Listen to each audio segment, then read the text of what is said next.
Come on. Le tennis descend d'une évolution du jeu de paume, connu depuis le Moyen Âge. Le jeu de paume est un sport pratiqué en Europe depuis l'Antiquité, ayant connu son âge d'or du XIVe au XVIe siècle. D'abord pratiqué à main nue ou gantée, et ensuite avec une raquette. Où le tennis a vu le jour.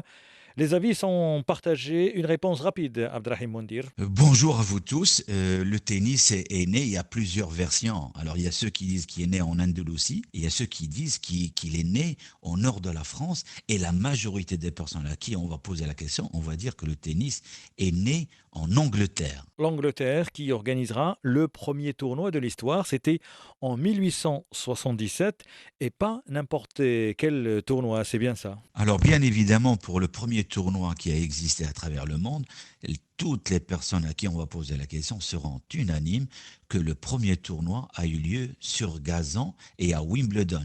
Et c'est pour cela qu'on dit que la tradition est née et elle est maintenue à Wimbledon parce que c'est le seul tournoi où tout le monde est obligé de jouer en blanc et à un moment avant que la télé soit aussi forte que le tournoi, on ne jouait pas le dimanche pour libérer les gens du quartier où le tournoi existait pour aller à l'église à l'époque.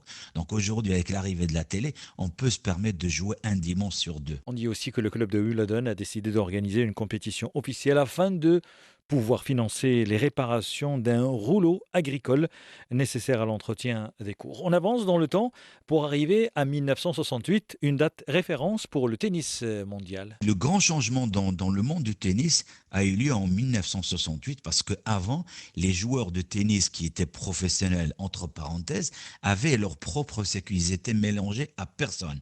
Donc, à partir de 1968, les joueurs se sont entendus, se sont mis d'accord pour que tous les tournois soient ouverts. Et c'est pour ça qu'on appelle ça Open. Open, c'est ouvert pratiquement à tout le monde. On pouvait voir les amateurs comme les professionnels jouer le même tournoi. Dernière question, le temps, la pression du chronomètre n'existe pas en tennis, certes.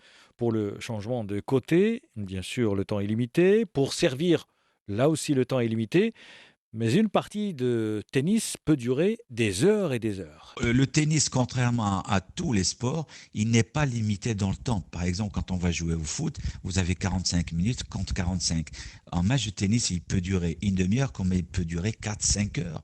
Et il peut se jouer à deux ou à quatre. Alors deux personnes, c'est pour jouer un tournoi de simple, et pour jouer à quatre, on peut jouer en double, deux d'un côté, deux de l'autre, et ça peut être mix un homme, une femme, ou deux femmes contre deux femmes, et ainsi de suite. Un match est entré dans la légende en 2010. L'impensable s'est produit puisque le record du plus long match de tous les temps a été pulvérisé avec 11h05 minutes de jeu lors du match entre Nicolas Mahut et John Isner, l'Américain.